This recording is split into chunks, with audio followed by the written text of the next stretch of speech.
like to call to order the Alexander County Board of Commissioners regular meeting for March the 10th, 2025. The invocation will be given by Commissioner Larry Yoder. Hang on just one moment. What happened here? You got the March 10th one. Or to pick the phone up, so I bought it.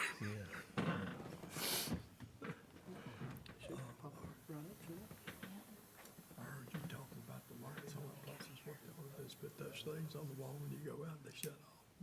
Stay in the bathroom. Sorry, folks, we had another glitch. Invocation will be given by Vice Chairman Larry Yoder. Pledge allegiance given by Commissioner Kent Herman. Let us pray. Our kind and most gracious Heavenly Father, we appreciate the opportunity you've given us that we can gather together and do the things that you would have us to do in your name. We ask that you be with us as we try to make the decisions that are best for this county and for the citizens. We'd ask you to be with all of our emergency personnel, be with them, look after them, and take care of them.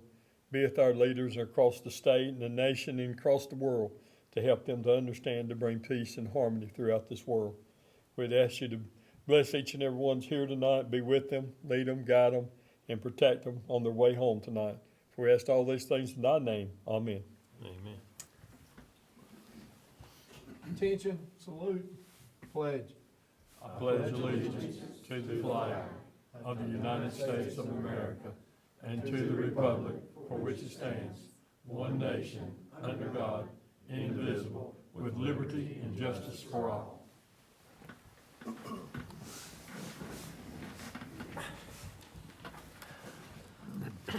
Leading into our commissioner's report, make everyone aware that Commissioner Josh Slell will not be in attendance this evening.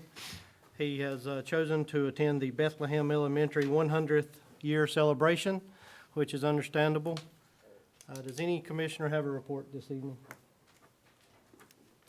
Mr. Chairman, just like to give a report. I was able to go with some of the school board members to several schools we visited today, and the high school was a pretty good experience to me. I remember way back there when wheels turned around, I went to ACHS. So a lot of things had changed, but a lot of things were still the same, and I like the vocational things that they're teaching. Got to walk on the football field. Mr. Chairman was there for that also.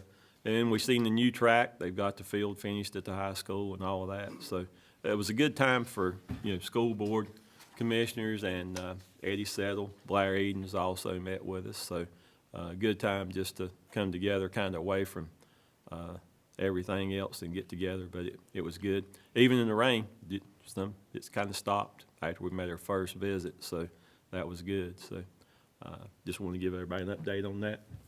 Thank you. To go along with that, Sugarloaf Elementary School, while we were there, elementary school where I first attended, the gym, back in the day, I used to think that was like one of the largest spaces around. And you walk in there and it's the tiniest space around now, but they're turning that into their library. And it's going to be a pretty cool library. So I'm excited to see the finished product. And then also, as Commissioner Reese mentioned, the football field and track out at the high school. I think they said that they expanded the lanes to 8 lanes so that they could have regional meets, which that's a great opportunity for our high schoolers as well to eventually host one of those. Any other commissioner? At this time, do we have an adoption of agenda? Make the motion to approve the agenda as presented. Second. All in favor, raise your right hand. Motion carries unanimously. We've got public comment period. We do have 2 folks that have signed up for public comment. Is a Neil Baker here? Okay, and a Paul Kelly? Yes. Thank you. I've got some rules to read out, so just bear with me. The public comment period is intended to allow the Board of Commissioners an opportunity to listen to citizens' comments and concerns. It is not the time for the board to discuss issues or answer impromptu questions. A time period of 15 minutes has been established for public comment at the beginning of the first regular meeting each month. Length of comment for each speaker is limited to 3 minutes. Comments are to be directed to the board as a whole and not to individual members. Citizens will be expected to be civil and courteous in their language and limit comments to issues of public concern. Topics requiring further investigation will be referred to the appropriate county officials or staff and may be scheduled for a future agenda. Any citizen wishing to address the board during public comment shall call the clerk to the board prior to the meeting to have their name placed on the list. Tanil, if you would come forth to the podium and state your name. And it is yours. All right. Well, good evening, Commissioners, and thank you for giving me the chance to speak tonight.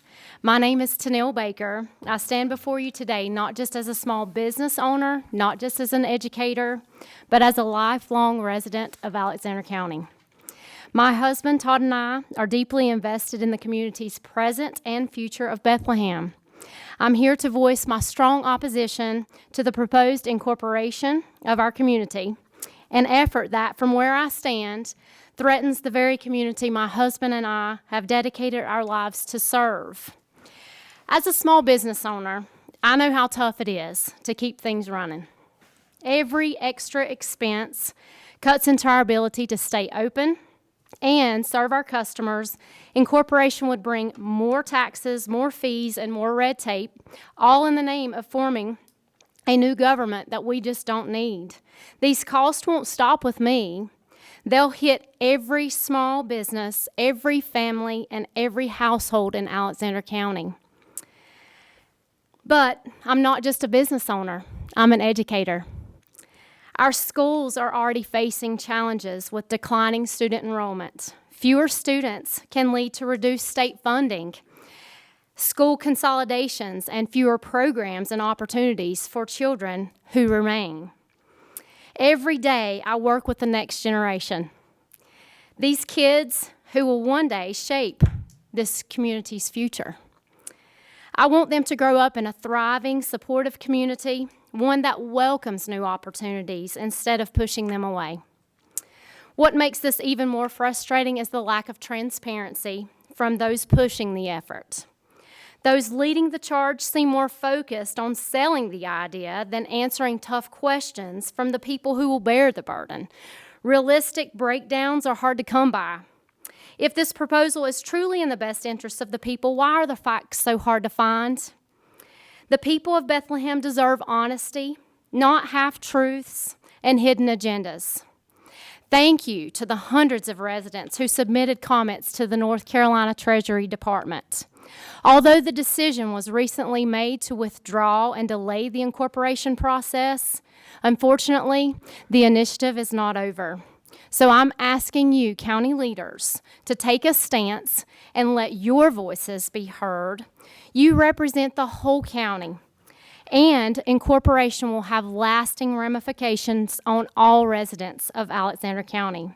I urge you to stand with the residents and oppose incorporation unless and until a referendum vote is held.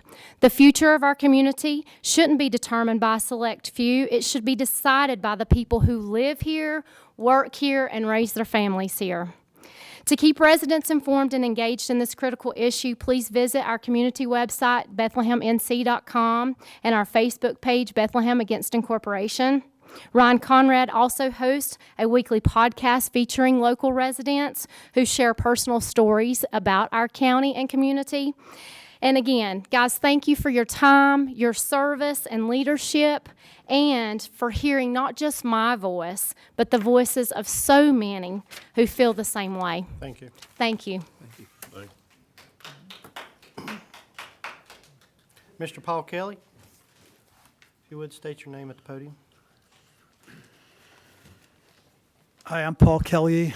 Good evening, Commissioners. I was here a couple months ago and wanted to just reinforce some of the points I made last time I was here. I'm here to speak about the SCAFE funding that might be up for consideration by the Commissioners, and that's a special child adoption incentive fund.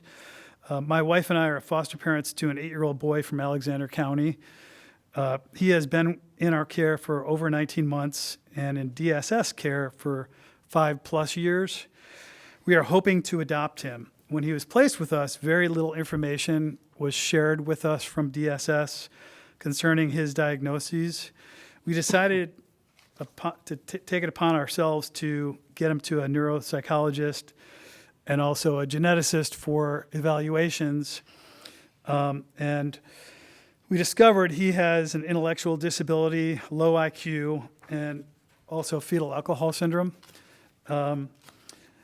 There were several other concerning diagnoses, but not as significant as those two. We were very concerned and disheartened as a result of those findings. He is also extremely ADHD and has a severe speech impediment. We were aware of those when we had him placed with us. We love him, and we bonded very strongly with him. So we have worked hard to find ways to make this work. With fetal alcohol syndrome, as you probably know, the long-term prognosis is usually not very good, and many of those kids end up as adults in jail. So we are working really hard on this. He has 4 speech therapies per week, 3 occupational therapies per week, physical therapy each week, and even equine therapy. We have also started to homeschool him as of this past September because his first year in elementary school was a waste of time because of his ADHD. He needs one-on-one attention for schooling and also 24/7 supervision. Public school classrooms just didn't work for him. He is now making significant progress with his learning and is able to read and is really, really coming along. All of this comes at a cost of my time and my wife's time to help support this kid. I estimate we've reduced our work hours, both of us, and income by at least 30% to help this kid. And I am not sure that that's sustainable long-term without more support and help. And I would really appreciate your help. I believe God has brought me here for our child and also for the other special needs foster children in Alexander County. I am asking for your support to approve SCAPE funding for these very few special therapeutic level children who would most likely not be adopted without the additional support and funding needed to help them to have a chance to succeed in life.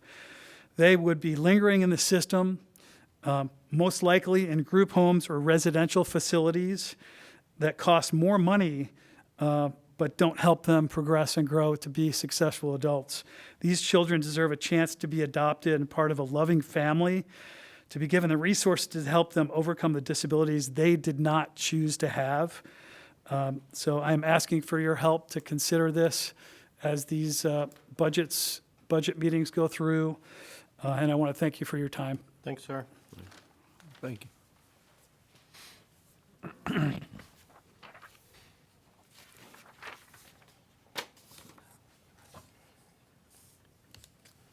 At this time, we'll be moving into a public hearing related to county-initiated rezoning case ZIRZ-25-01, given by Patrick Creech. We will need a motion to enter public hearing. Make a move to open the public hearing. Second. All in favor, right hand. Motion approved. Mr. Creech, podium's yours. Thank you, Commissioners. As you know, in May of last year, our county passed a new land development code. Following that, we began fielding requests from citizens who would prefer to change their zoning instead of requiring them to go through an individual rezoning process. We informed them that once we received 50 requests over 50 parcels, that a county would consider a large-scale zoning map amendment to potentially change their parcels. In December of 2024, a new law went into effect requiring owner signatures to approve or enforce any downzoning on an individual's property without their written consent.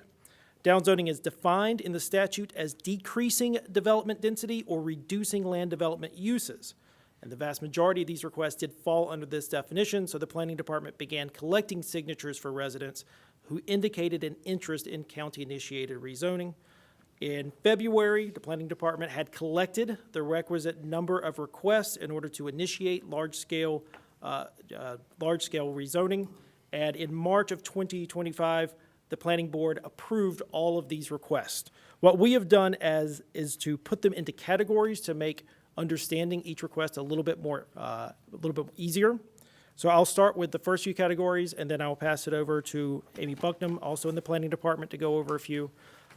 All of the ones in the initial categories are consistent with the Land Development Code and the comprehensive plan passed in last year. We have one category that is not consistent, and we will go over that separately. So category A is request to rezone from R2 to R2R in order to permit single-wide mobile homes. In R2 zones, double wides are permitted, but single wides are not. And there were a number of people who wanted to be able to place single wide homes. Many of these had existing single wide homes.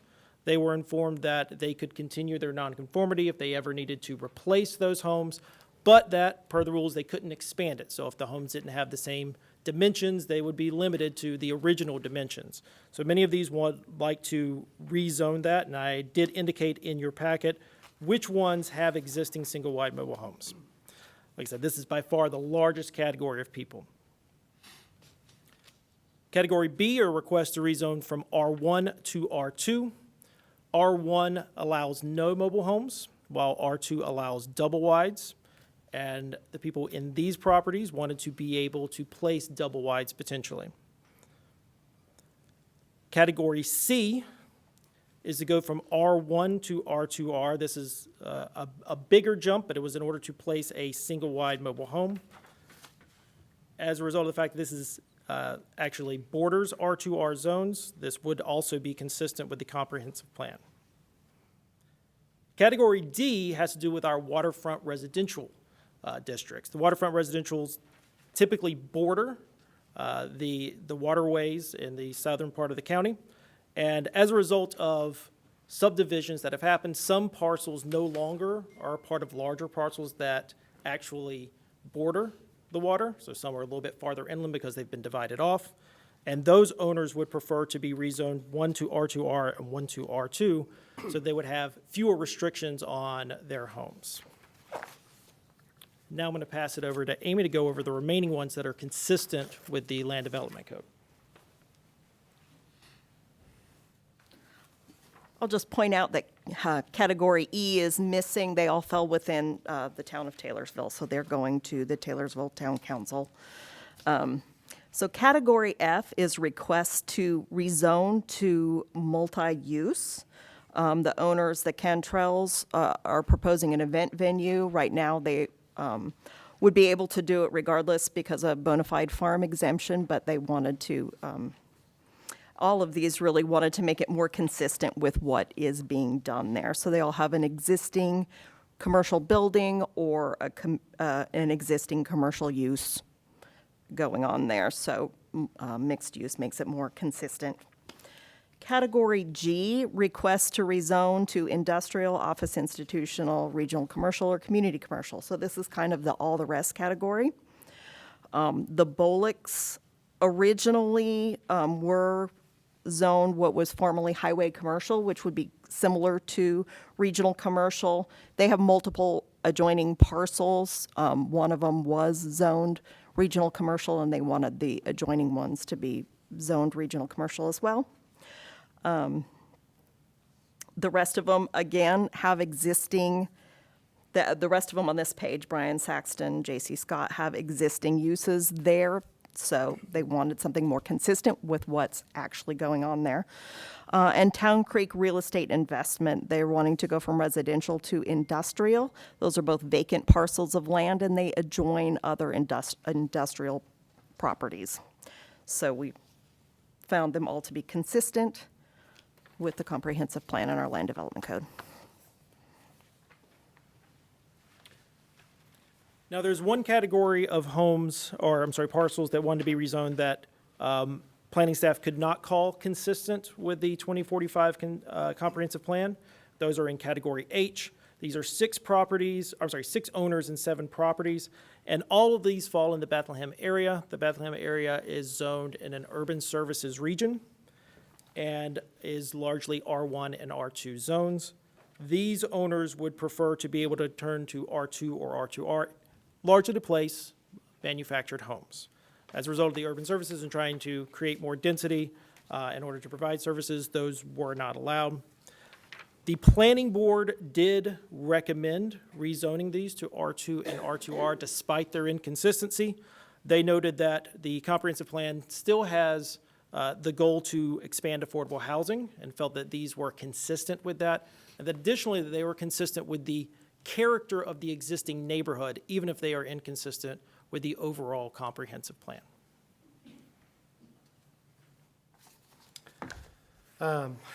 For everyone in attendance, this is a public hearing, so if you have an opinion or comment or question, you are free to speak your mind.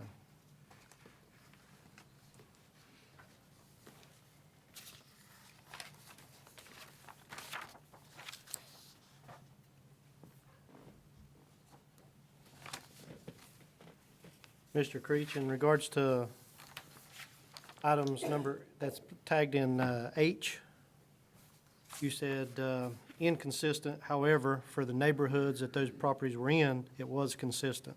Yeah, most of those neighborhoods have existing mobile homes. They do not seem out of character to those neighborhoods. Okay.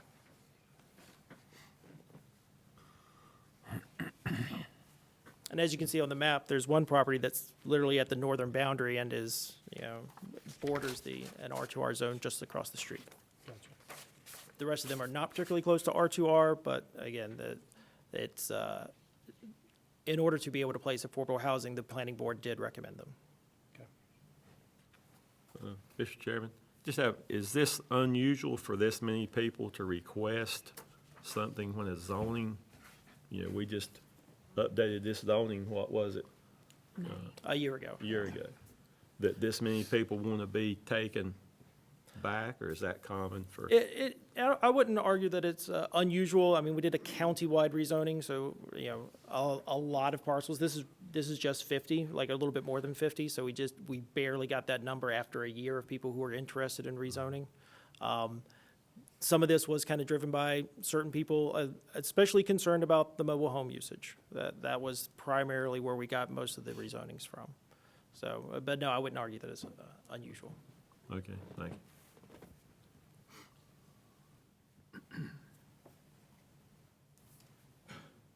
Any other commissioner?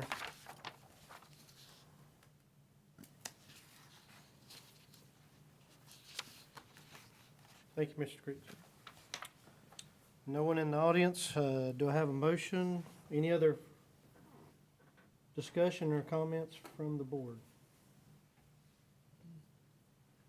If not, do I have a motion to close public hearing? So move. Second. All in favor, right hand. Motion carries unanimously.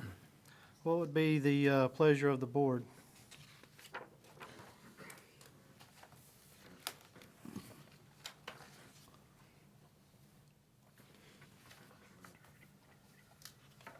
I personally will make a motion that we approve the county-initiated rezoning case CIRZ-25-01 as presented here this evening. Would there be a second? Second. There is a second. All in favor, raise your right hand. Motion carries unanimously. Moving on to, Can I ask just one more question? yes, sir. How many more folks you think you're gonna have come and ask for this rezoning to go back to where it was originally? Are you still having complaints? We have fielded a couple of additional inquiries, so we might have some more. I don't know what time scale that would be. If we waited again for 50, it would, last time it took about a year, so potentially some more. Yes, sir. Okay, thank you. Line item number 8, multi-model planning grant update from Patrick Creech, Senior Planner. I'm back again. Thank you, Commissioners. I come to update you on the progress of the county's multimodal network plan and to make a public call for individuals to serve on its steering committee. So the multimodal network plan is a comprehensive plan that we will create to guide the creation of a connected transportation network for pedestrians and cyclists throughout Alexander County. It is funded through a grant from the North Carolina Department of Transportation and developed with the assistance of McAdams, which is a planning, designing, and engineering firm following the NCDOT's planning standards. Our goal is to significantly enhance safety and connectivity for residents who walk or bike in Alexander County and to improve the overall health, accessibility, and quality of life for our citizens.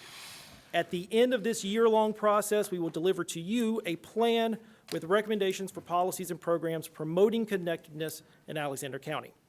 So this project began a year ago whenever we first applied for this grant under Brian Burgess. We are now at the implementation stage, just at the very beginning. And like I said before, we would like to form a steering committee. The committee will provide community perspectives and guide its direction, ensuring the plan reflects the needs and values of Alexander County.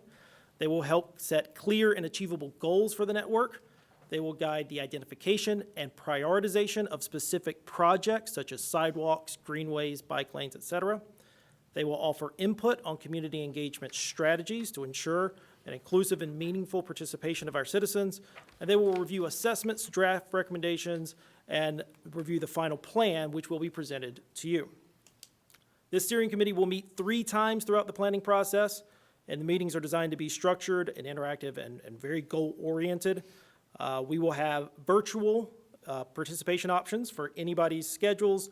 We are going to try to get everybody in person for the first one, but understanding that some people may not be able to be in person for that one as well. We need about 12 members on this steering committee, and then we'd like to have a bunch of diverse backgrounds to create broad representation.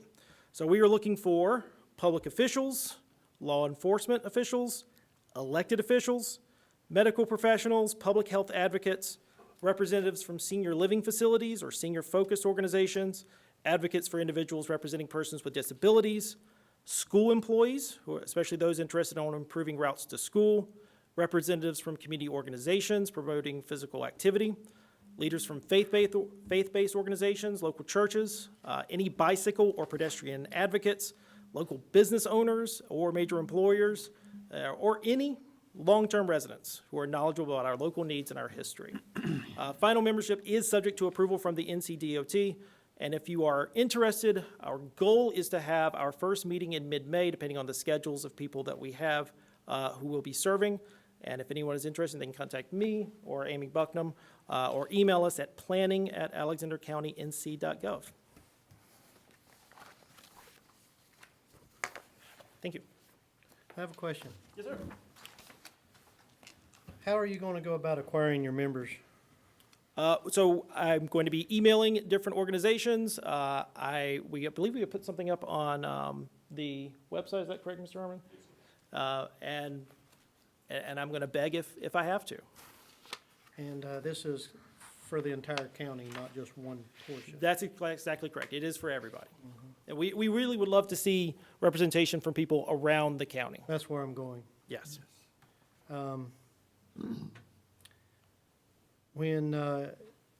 Will there be community involvement beside the members or not? Yes, so we are going to be doing surveys and getting community feedback, and also all meetings are going to be open to the public.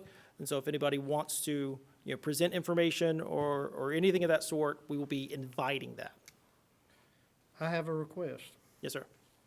I want you to push this out to the county in various ways as much as possible to be very transparent in this matter.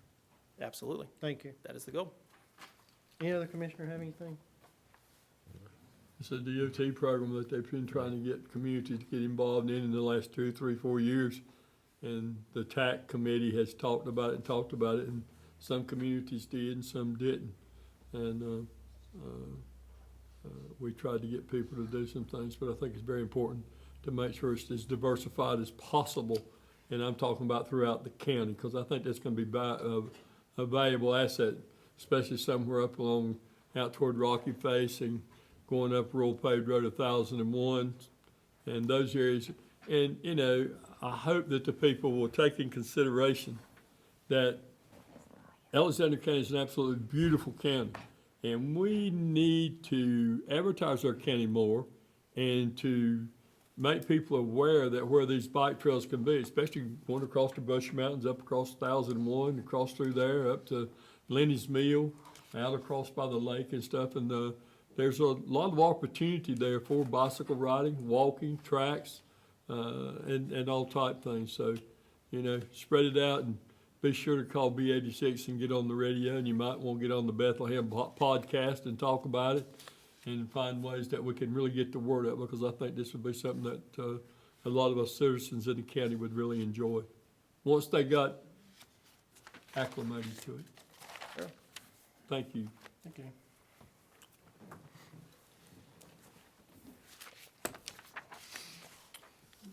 Item number 9, Vaya Health presentation, given by Zach Shepard. Welcome back. Mr. Chairman, Commissioners, thank you for having me. Thank you to Ms. Starnes for helping me get on the agenda tonight. I've got just a few updates to give you, and this is just part of our commitment to keep all of our counties updated with what's going on at the organization. So I'll just give a few Medicaid updates with our plan. As I've said before, our tailored plan is named Vaya Total Care. We're responsible for physical health, behavioral health, and pharmacy care for adult and youth. So our plan members have been diagnosed with a moderate or to severe mental health or substance use disorder or an intellectual and developmental disability. We have continued to grow our network throughout this process of Medicaid transformation, and that network includes hospitals, health systems, FQHCs, health departments, primary and specialty care practices, as well as behavioral health and community providers. We also have our tailored care management team that helps folks access services that they need and helps kind of navigate the system, which, as we all know, can be tricky at times. Okay. We also have Via Total Care perks. So these perks help folks with things outside of their physical health or their mental health. So things such as wellness, pregnancy, obtaining a GED, and then transportation. We also have non-emergency Medicaid transportation for physical and behavioral health appointments. We also have a pilot program that we're implementing in some of our counties right now. It's called the Healthy Opportunities Pilot. It's a really innovative way to look at how to support people with Medicaid funding in kind of an outside-of-the-box approach to how we utilize Medicaid dollars, looking at areas such as housing, food, and transportation to help folks, as well as members experiencing interpersonal violence. And our hope is that that pilot gets extended to all 100 North Carolina counties very soon. We'll keep you updated on that. Okay, we can move along. Just a quick overview of the Child and Family Specialty Plan. The department has announced that Blue Cross Blue Shield will be operating this plan. I've also got some timelines here about when that implementation period will begin.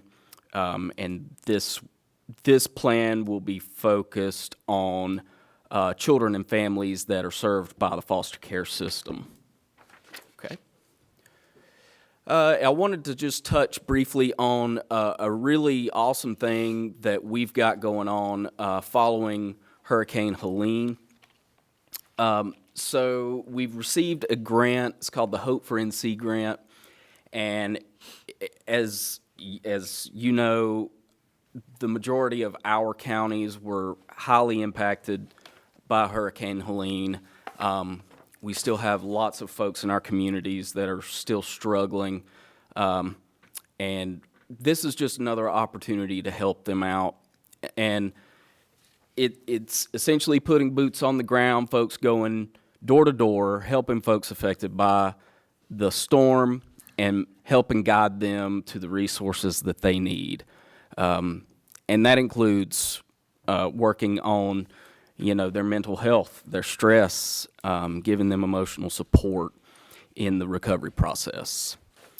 Just a really great program. I just wanted to highlight it. We're really proud of it and pushing that out in our affected counties. And here is a map showing our designated counties that were affected by the storm. And that is it. I'm happy to answer any questions if anybody has any. I don't have any questions, but I would really like to see some way that we could do some type of advertising in this county and get the word out about Vaya Health and the services they offer. It's extremely difficult, and I happened to I read it on a thing, and somebody was seeking mental health. And of course, I thought of you guys because, I just found the 800 number and I sent it to them. Sure. I didn't talk to them personally, but I said, hey, it's 24/7. All you gotta do is call this number. And, and I did tell them, I said, if you don't get an answer, you call me. I'll find out what the problem is. But the whole thing is that I don't think that the majority of the people in our community understand what Vaya Health has to offer. And I don't know what the answer to that is, because I know that communication in the county is sometimes difficult because we only have one radio station and we have the Taylorsville Times and the Bethlehem Star. But somehow, some way, we really need to get the information out about what Vaya Health does so that our people will understand. And I know our health department puts out information, social services does. Sure. But somehow, some way, we need to find some instrument or some line of communication to be able to get the word out to our citizens, especially, I know the last time that we had the health department made a presentation, they talked about the number of suicides that we've had in the county. And, you look at some other folks another category of folks that have suicide problems and have mental health issues. And I think that it's somehow we've got to do better. And not just you all, but all of us. We have got to do better to get this information out to our citizens so that they'll know who to reach, how to reach, and what they need to do in order to take care of someone that's in need. Commissioner Yoder, I would say that's fair. That's a fair assessment, and we would welcome the opportunity to help promote and advertise more. And I'd be happy to talk with anyone who has some ideas and get with our communications department to get that rolling. Well, I think, maybe if we talk with Gary Herman, our public relations officer here in the county. Sure. That would be a good way to start. I think that our county government especially, we have so many things to offer. And I think that we fall short on advertising the things that need to be advertised to the benefit of our citizens, to see what we do have to offer that will benefit them. And I would really appreciate it if you could some way get our public relations officer and Vaya Health together somehow. And let's get some information out there about Vaya Health. I think it'd be an asset to you all, and I know it would be an asset to the citizens of this county and those people who are in need.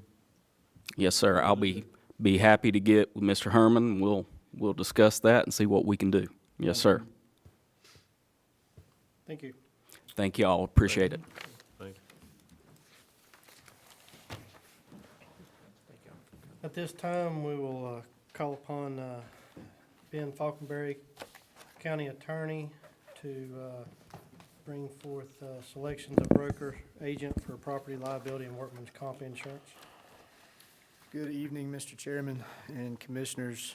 The request for proposals was issued for insurance brokers or agents regarding the county's property and liability and workers' compensation insurance. A total of 4 proposals were received. The county's staff reviewed each proposal and commented on them according to service capability, experience with local government, fee structure, and completeness of the information provided, etc. That information has been provided to you. Those 4 companies were High Street, Hiller Ringman, Surrey, and USI.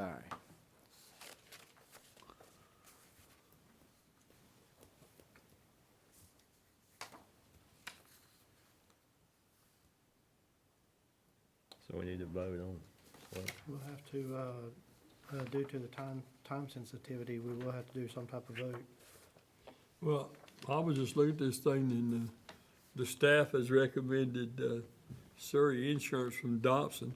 Mr. Chairman, I make a motion to approve them for the county's property liability and workers' compensation, since the staff has done a good job of going through this and the recommendation.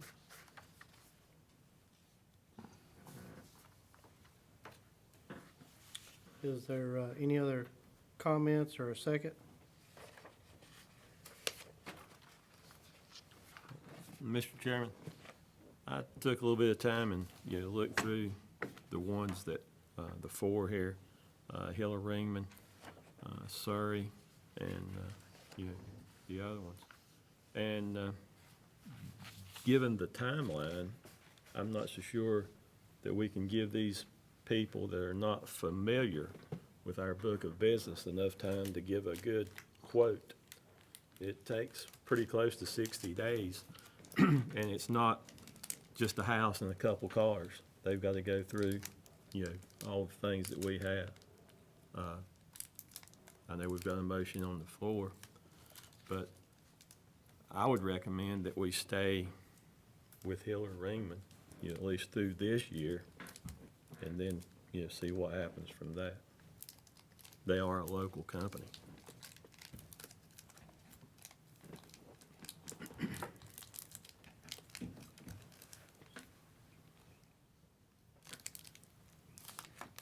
Got a motion on the table, first one, so you need to take care of that.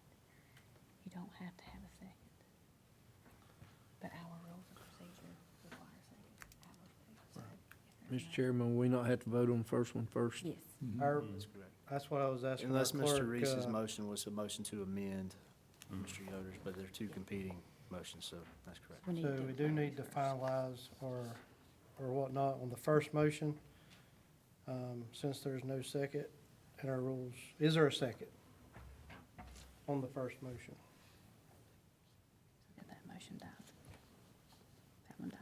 So if there's not a second, then the motion fails. That's Then According to after our second. rules of procedure, Right. we require a motion, a second. Right. Actually, I had to ask her on that. Okay. And then that one has failed, so we have another, did you make a motion? Yeah, I make as a motion to continue with Hiller Ringman, for 1 year. Mr. Chairman, I'd just like to make a comment. I'm not saying I'm real happy where we're at, but I'm like Mr. Reese with the time restraints we got. I would second his motion, and we try to get ahead of the game next year to address this.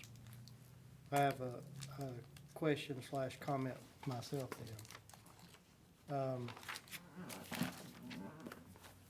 The first time that we went through this, while I was on the board, that was probably 3, Two 2.5 maybe? years ago.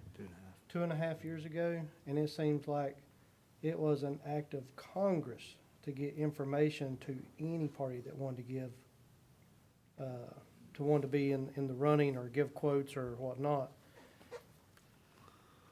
If we go ahead and, if the motion is voted and approved,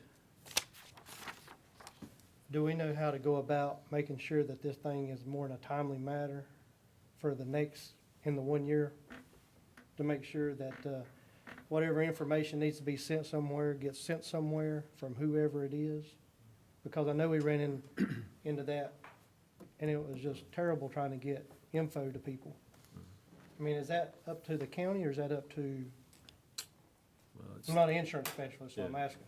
was between both parties, but I saw where these producers were requested to send by February the 18th, but it was a whole lot later than that when we got the information. So, the only thing I know just from the experience I've had in insurance, not that much in commercial, but it does take longer for them to do what they have to do, especially with a large county policy. It's not like you just send your homeowner's insurance and your auto insurance to an agent. They can tell you real quick, but there's a lot of detailed things, and Hiller Ringman is already our broker, so they kind of have a pretty good idea, of what we've got. And they should be able to get us, their rate, going forward, pretty quick, These other ones, it might take longer, and I don't know if it'd be more money or less. Gotcha. Just so the public understands, up until 2.5 years ago, I think we had been with the same insurance carrier for, don't not quote me on this figure, on this time frame, but I'm thinking like 30.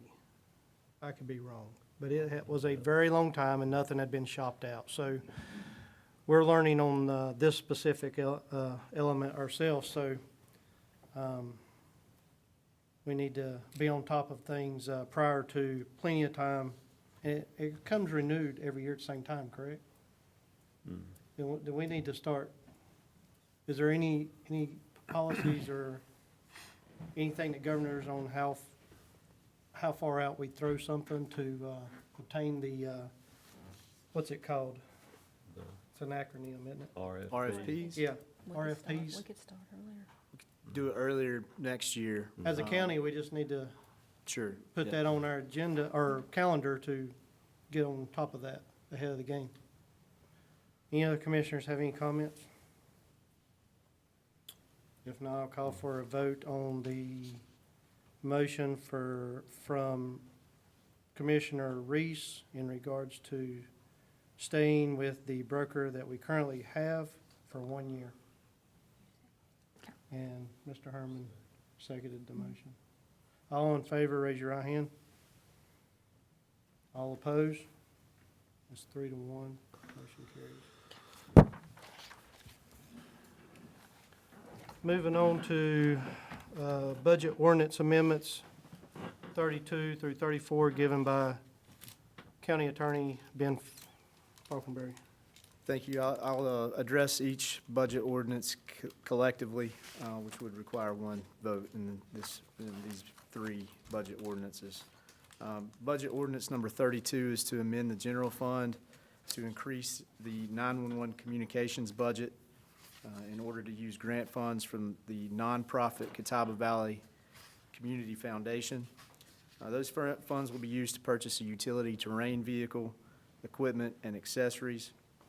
The grant is being used to address efforts to increase preparedness for future disasters. It is also to increase the 911 communications budget for deployment travel and emergency assistance needs. That is funded by a FEMA grant for Hurricane Helene response. It's also to increase the Human Resources Department budget to purchase tables for the annual wellness fair with funds received from I believe, a life insurance rebate. Budget amendment number 33 is to amend the general fund expenditures and revenues to increase the health department budget for the receipt of federal grants for performance management activities for the accreditation processes, to increase the DSS budget for additional rental assistance funding allocations from the state, to increase the library budget for the receipt of a Library Services and Technology Act scholarship grant, which will allow 2 staff members to attend the Association of Rural and Small Libraries Conference. It's also to increase the library budget for an additional allocation of grant funds from the ARPA State Fiscal Recovery Funds.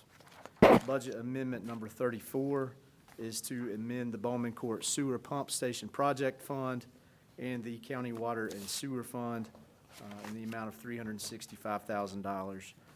As you can see on the amendment, that is to budget for the fiscal year 2025 interfund transfer from the County Water and Sewer Fund to the Bowman Court Sewer Pump Station Project Fund. Those funds will be used to procure additional engineering as well as to provide construction contingency in that project. Since the grant funding is less than the total estimated cost of the project. That will be budget ordinance amendments 32, 33, and 34. Any questions or concerns from the board? Do we have a motion? Make a motion to approve Budget ordinance amendments 32, 33, and 34 as given. Second. Have a first and a second. All in favor, raise your right hand. Motion carries unanimously. At this time, Ben will also, household hazardous waste document destruction day announcement.